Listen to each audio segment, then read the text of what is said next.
Hi everyone, and welcome to the very first episode of Super G Conversations.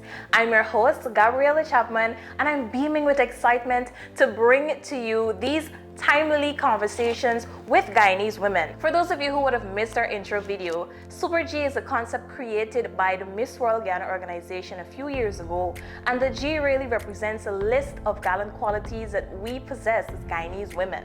So this program, I will be chatting with past, present, and future candidates and queens of the Miss World Guyana National Competition and other women who are championing their lives. So this first episode, we will be giving you a better understanding of what it really takes to be a Super G. Being a national ambassador and representing our country is a huge task. So each of our women going up to represent our country should be all-rounders, possessing all these qualities to represent our country well. Chatting with us in this episode is 2016 Super G, who also emerged as first princess in the said year, Miss Treasure James. And she is also the head of recruitment for this season's Miss World Guyana National Competition. So she'll be chatting with us, telling us a little bit about herself, her Miss World journey, and as head of recruitment, what she's looking for in Super G's coming into this year's competition. Welcome to the program, Treasure. The pleasure is mine. I'm so excited to talk with you. I must say, in your year 2016, I was following your journey. You represented my region. Yes, I did. Region 7. Yes. I'm from Bartica, and I remembered we were looking at the pageant closely to see who would have been allocated to our region. And then when I saw Treasure, I'm like, yo, we got this. So I'm excited to hear, how that experience was and so forth. But before we reach to that, tell us a little bit about yourself for those who don't know who the Treasure is. Okay, well, hi Guyana, I'm Treasure. To tell you a lot about myself, a lot has changed from 2016 to now. I'm a medical doctor by profession, an entrepreneur. I love pageants. I have the franchise for the Miss Region 1 pageant, and I'm really down to earth, really Guyanese, very country. I'm from Region 1, so I'm a Mabaruma girl. So yes, I am very much in touch with that culture. Very simple person, to be honest. Yeah. Oh, nice. And I can totally relate with, the country girl, simple thing, Bartica. Exactly. It's kind of close with Mabaruma. And yes. I know, like, for a lot of us, pageantry would have helped us, to bring us out our shells a little bit, help us to be more confident and so on. So you can tell us the story of, how you ended up in Miss World in 2016. What inspired you to go down that path? Well, then I think we'll have to start from going way back. I first started pageantry at Miss Indigenous Heritage 2011. Oh. Yes, where I actually represented Region 1. At that time, I was first runner-up that year as well.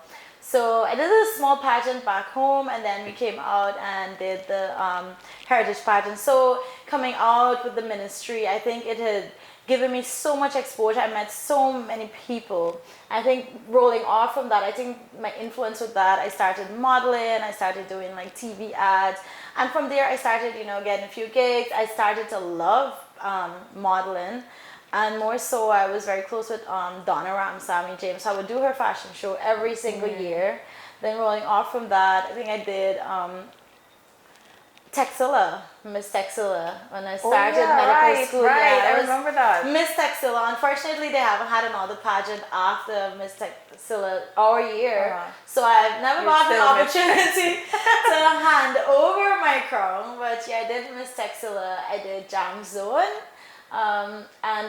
Then I decided, Miss World. Miss World was always, as a child growing up, I always wanted to be Miss Guyana. I was pageant and see, like growing up. I mean, we didn't have cable. We had electricity for 5 hours a night, but we always watched the Miss Universe. We had direct TV at the time. So growing up, you're always seeing pageantry. So it's always a dream. Like, you think maybe I could be Miss Guyana, and then there was the debate between Miss Guyana Universe, Miss Guyana World. And then, Miss World seemed like a pageant that's more fitting for me because it's more all-rounded. It's not just about a look. And I think that resonated with me, and that's the reason that I said, Miss World is one that I can actually be who I am. So I did choose Miss World. It was way more suiting to my personality, and I love that there was the beauty with a purpose. And I think for me that was more important as opposed to just being a beauty pageant, because I think beauty is not just skin deep, but it's really everything that we are as a person and our experiences, our culture, everything. I think beauty is everything that we are, everything that we are as a people, and not just one person. So that's why I loved Miss World. Yeah. Right. Yes. Yeah. That really resonates with me. You know, and it kind of slipped me that you did all those things before, and then when you mentioned it, I'm like, oh yes. Yeah. But I always knew you to be like this, you know, fashionista girl. Like every time you see Treasure, because I knew you from campus Yes. at UG, and Yes. my girl is a dresser, if that's a word. She is a fashion god, and you know, I think you're a natural in this industry. You know, you're charming, you have the personality, and so on. And you know, the transition from being a country girl and coming on a big stage and having so many eyes on you, so many expectations, it can be, you know, a little bit pressuring, and I can say for us because I've had the same experience. Yes. So I'm gonna roll right into that and ask you, you know, what was the most challenging thing about your journey, not just in Miss World, but you know, transitioning from the Mabaruma girl into the glam life, being an ambassador for a country? Well, I would never say that I would have transitioned into another person. I've always tried to be true to who I am, but I think a big challenge was that they always expect you to be perfect. You're in a pageant, they expect you to wear a different outfit every single day. You're always supposed to be perfect. And I think that is a flaw in the system. And I think social media and TV, they're all putting this pressure on women to always look perfect. So you're a contestant in a pageant and everyone expects you to always be on your P's and Q's. You must always sit this way. You must always speak like that. You must not be seen doing a certain thing. But then at the end of the day, yes, you're beautiful and yes, you're impactful, but that doesn't mean that you're perfect. And I think that you don't have to at all time look flawless to be able to make an impact in life. And I think like that was my struggle, you know, always having so much eyes on you and coming from a very small village at that time. You know, you know everyone, you're comfortable with everyone in your village, and then you're coming to a town where you're meeting so much people, and as a country person, we tend to trust people much more easily. Yeah. So you're thinking Truly. like everyone in your circle is supportive of you, which they're not always that supportive. So it was really a learning experience. Honestly, I think like dealing with the spotlight and being able to be a role model, to be popular, and to still remain true to yourself. I think it's something that I'm still learning, and I think it's something that's important for a lot of our young women going into pageantry, into modeling, into any arena that puts you on a pedestal, to really understand how important it is to just remain true to who you are.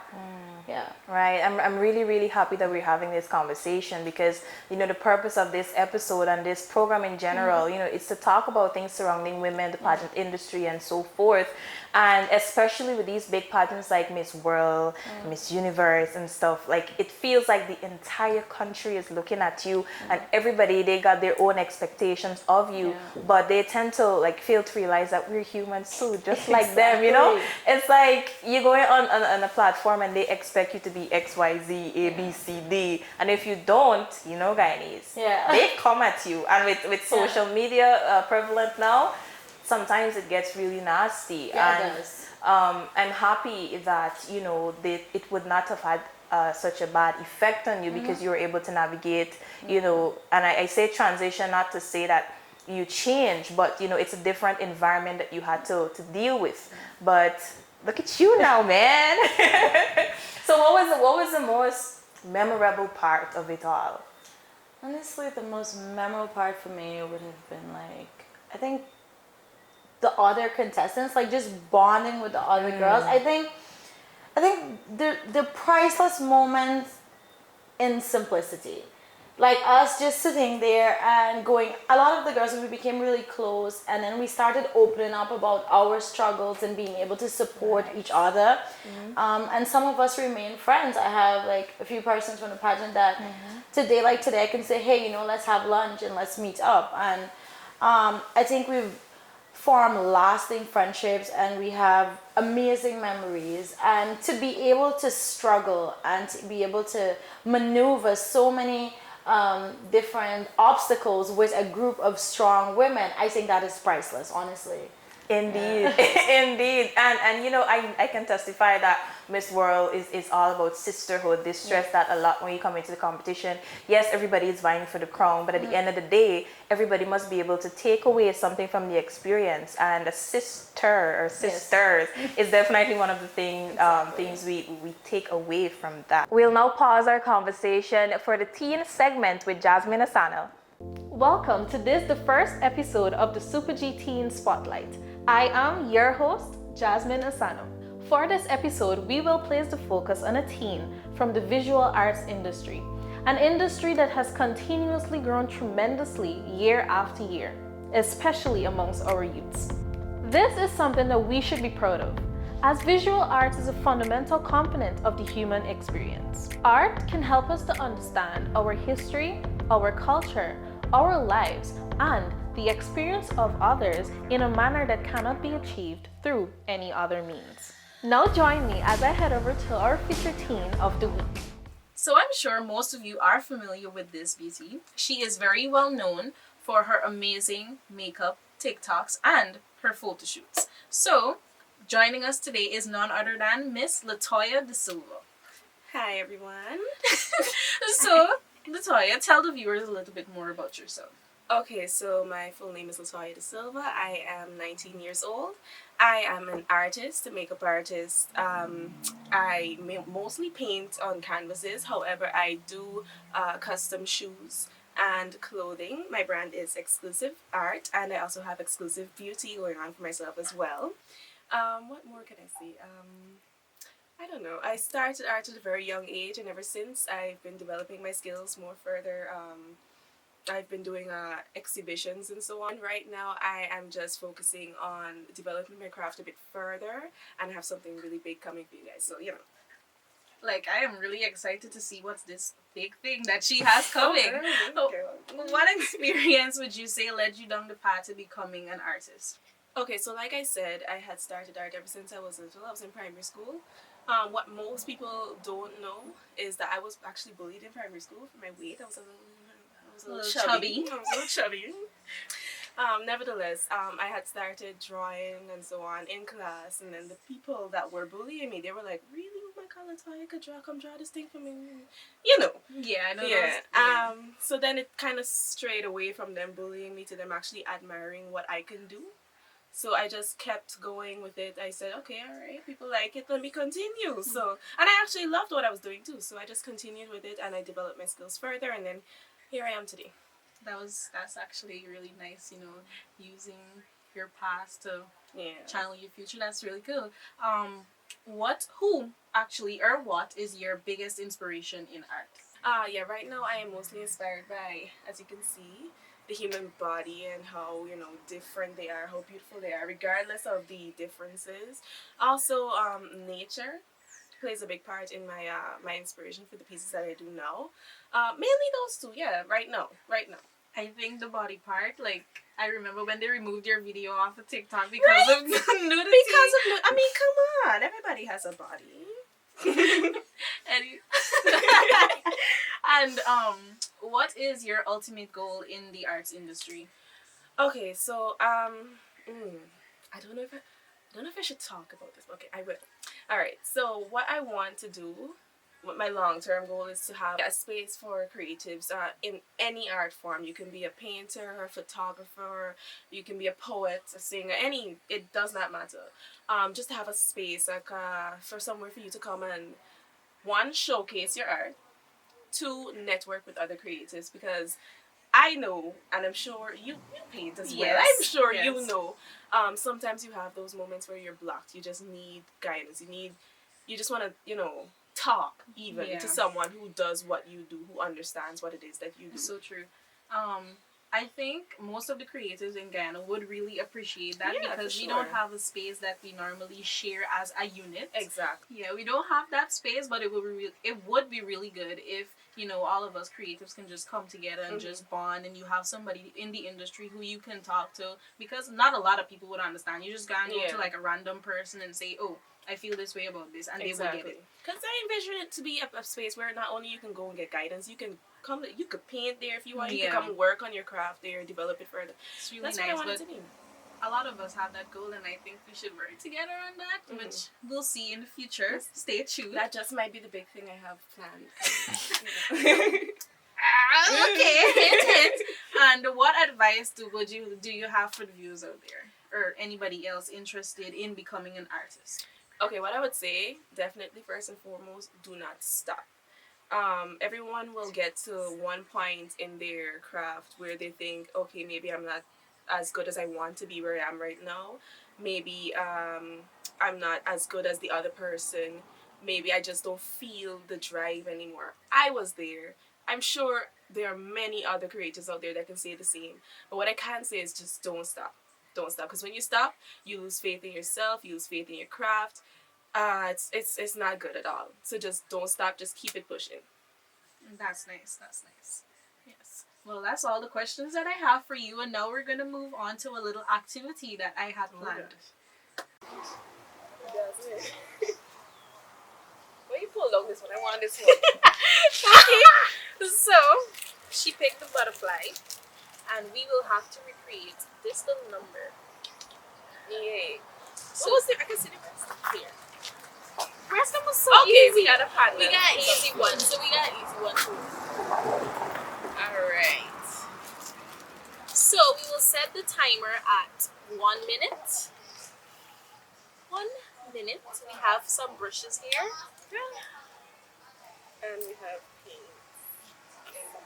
I don't know if I could do this in under a minute, but we can try. Alright.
At least you got to do the outline. I didn't get to do the outline. Do remember to follow the Miss World Guyana's Facebook and Instagram pages and subscribe to the YouTube channel. Until next time, see you, be safe, and be super.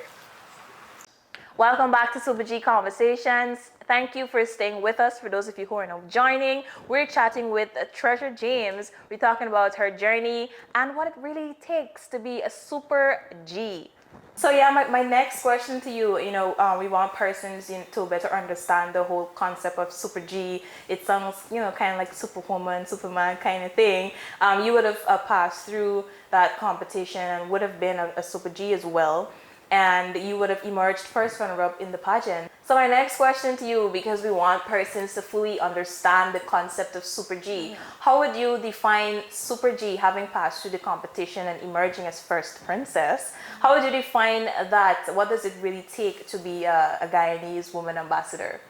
That's a little tough question, but to be honest, just being woman is superpower enough.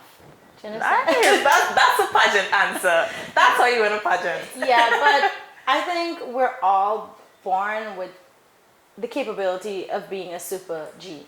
I think, but it just takes a woman to really tap into who she is and to be confident about it and to find something that she really believes in and stand for it and be firm in who she is.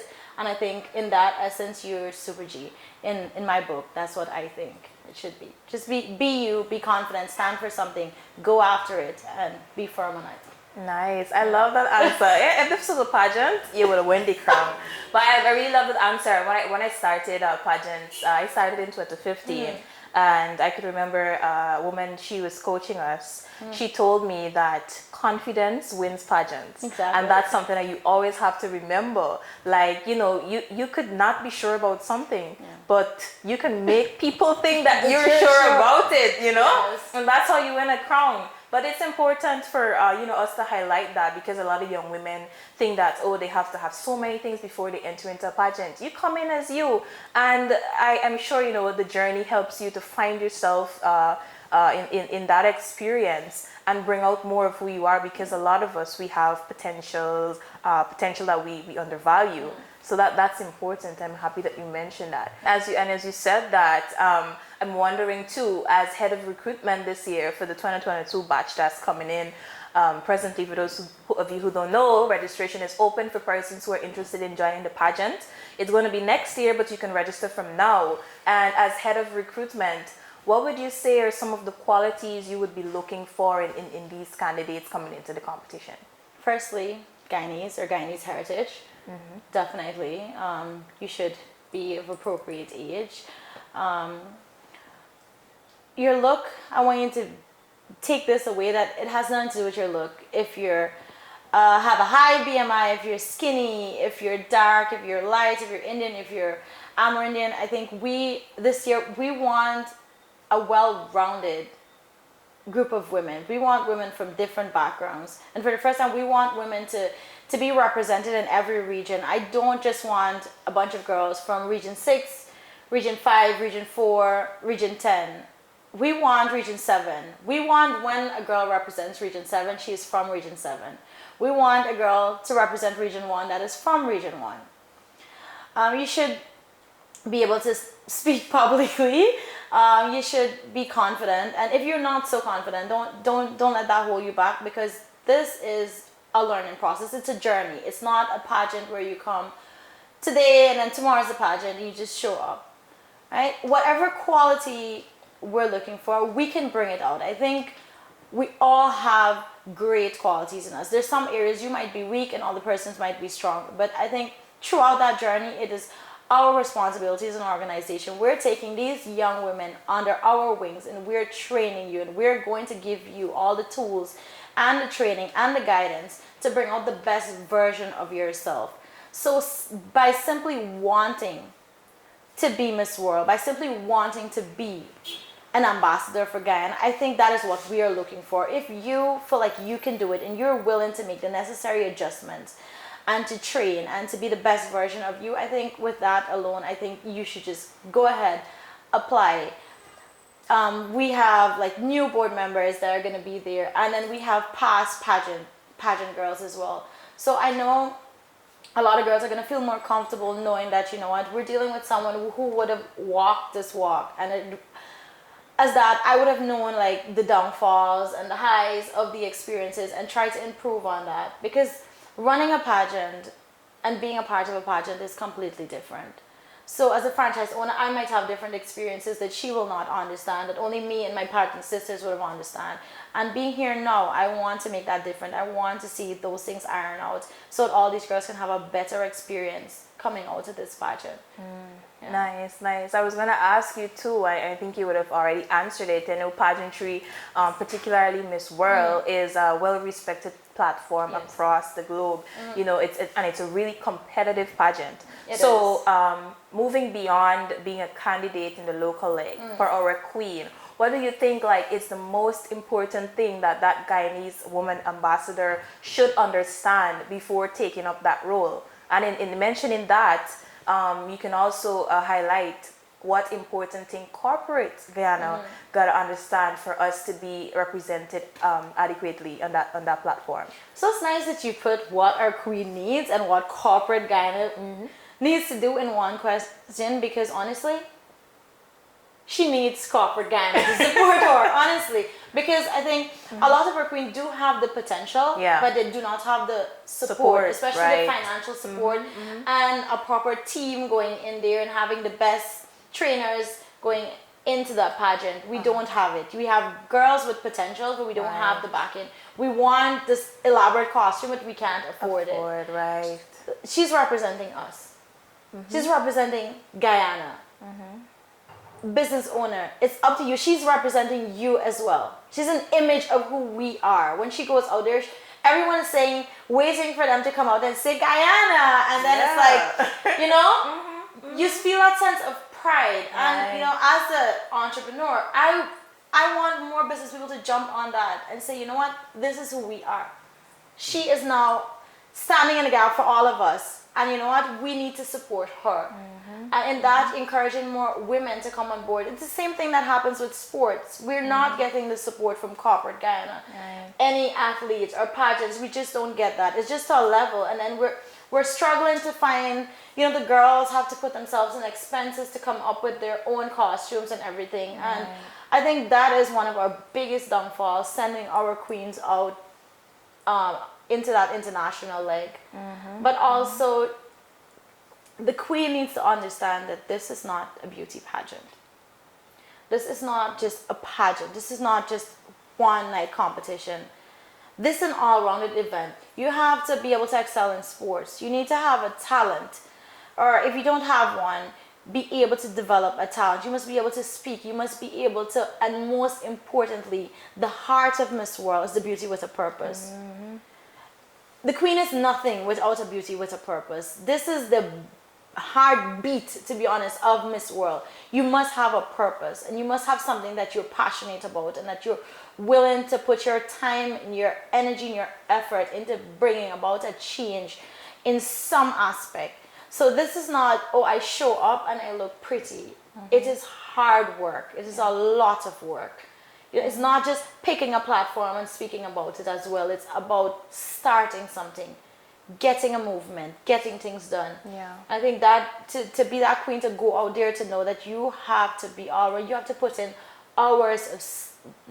You have to miss nights of sleep. There's going to be days that you miss lunch. There's going to be days that you don't get to do a lot of other things, because you know what, you are grinding for something, and it's so much work. It's a lot of work. Just understand that. I just with me, I think that was more surprising with us, that we didn't realize how demanding this pageant was going to be, and how important it was to have a support system. So to get through to the end, I'll be honest, there were days when people were breaking down and they were crying. We were like out of it. We just couldn't wait for the day to be over, because I think, you know, we didn't understand everything that was expected of us. So yeah, a queen should know that this is not just a small pageant. I think not a beauty contest. It is really not a beauty contest. I think you sold that point pretty well there, because, and I'm using ambassador a lot as I talk about this, because, and that's one of the reasons why I love Miss World. It's more than just a pageant. It's not. I wouldn't say that it's a pageant. If you research Miss World and the queens, the projects that they work on, they are literally world changers. They raise money and they get things done for their country. They fix problems in their country. You know, like, they find solutions to whatever it is that they're passionate about. And I think that is the very important thing our ambassadors should understand, as you rightfully mentioned. We need power projects when we're going on the international stage, right? You know, because it's a big competition, and it's pretty tough. And corporate Guyana, I really hope that this year they come on board. Now we got oil now. People can get big expectations. We can't have oil money just the other days. And today I heard the announcement that the fine oil again in the country. Really? What? So, you know, we really need to do better. And as I mentioned earlier, like the rest of Guyana, they're out there, you know, ready to bash on social media. This and look good, want to she, why she don't go home. And those kinds of, they really do not understand what it takes to be in this, you know. And it's not just to come and flaunt and look good. As you rightfully mentioned, I'm happy you said it. We need the support of our people. And our next episode, we're going to talk more on the purpose, so persons could understand more about the beauty Beauty with a Purpose project for our candidates. But hitting home here again, the support from corporate Guyana. We need y'all, man. Yeah, we need y'all y'all. just come through. It's about us. It's about us. Yeah. And to wrap this all up, so what would you say to our viewers, to have more persons sign up, girls from region 1, 2, 3, right through to region 10? Yeah. What would you say to them that will encourage them to sign up in the Miss World competition? In encouraging you, I would want to just slash the things that are discouraging you in the first place. There can only be one queen, right? There can only be one winner. There's only going to be one person walking away with that crown. It's going to be the Miss World Guyana for that year. But that doesn't mean that, you're not all winners. And this competition, I didn't win, but I won, Yeah. So it's like you take away so much more. You become more confident. You become more outspoken. You meet so many people. You learn so much about yourself. You develop so much skills. So I think in this journey itself, coming out of this journey, you're like 100% a better woman than the person who would have entered the competition. So join the competition, not just for the crown. Do not come for the crown. Do not come just to win. Because you know what? Majority of you are going to be disappointed. Only one person is going to win. So come for the journey. Come for the sisterhood. Come for the experience. Come to learn better about yourself and to become a better person. We have a great team in the upcoming season. There's going to be new challenges. And what we're working on right now is that even after the pageant, we'll keep all the girls in a loop. And you know what? Always create opportunities for the girls, even after the pageant. I think, this is an area that we didn't work on in the years before, but to be able to, when the pageant is over, that's not just the end of the road. You're a part of Miss World. You're always going to be a part of Miss World. And you're still going to be able to work and do your beauty with a purpose and still be able to model. And, we'll still support you in everything that you do and to create that sisterhood. So I think that's one of the important things we're doing this year. So I would really encourage a lot of persons to come on board, apply. Send through your application. If you have any questions about applying, there are going to be numbers on the website. You reach out to us. Even if you apply and then along the way you still have questions, you meet with us and we try to iron those out and to help you. The application is a bit lengthy, but you know what? We're here to support you guys through the whole process. So don't be scared to reach out. We're just regular Guyanese women or men behind that page. Tap in. So there's nothing to be worried about. Don't be scared about your flaws. We're here to make you love all your flaws. I know my answers sound sugar-coated, but honestly, it is a great experience getting out of it, even if you don't win. And whoever wins, great. But you know what? You're all winners. You're all beautiful. And you're all amazing Guyanese women. So, yeah. Yes. And we need you. We need to see your faces. We need you to come and sell your hometown, sell your region, because this is all about Guyana and being able to adequately represent our home on a national stage. And, just look in the mirror and tell yourself, you can be Miss May. Yeah, and then one thing is that, girls feel like, oh, I'm from Latam, or I'm from, Ramadan, or I'm from some... far away. I can't be on the stage like these girls. And you know what? You can. I am from Mabaruma, I'm from Bartico. I'm just from Bartico, and we're here, and we did many pageants before, and it's not just a Georgetown, it's not a city girl kind of thing, Yes. You still have the potential just like all of us. You just need the support, and that is why we're here to give you that support. To propel you to be that best version of yourself. So don't let where you're from be any deterrent in you applying for something that you really want. If this is something you want, if you love pageantry, if you want to make a change, I say go for it. Awesome. So This is head of recruitment and she's telling you to sign up. And if she's saying to sign up, then you definitely can. So I'm looking forward to see your beautiful faces, Miss Region 1, Miss Region 2, Miss Region 3, straight to 10 in this competition. Thank you so much, Treasure, for joining us in this program and having this much needed conversation. I hope you guys would have enjoyed everything that was shared and fully understand, you know, what it takes to be here, what it takes to be in a competition that puts pressure on you to be an all-rounded individual to represent this beautiful nation that we all call home. And corporate Guyana, I hope you would have heard her too. We need you. So that is all that we have for this program. Join us again for our next episode where we'll be delving into the purpose aspect of the pageant with Miss Marvel Langevine. So thank you guys for tuning in. Bye.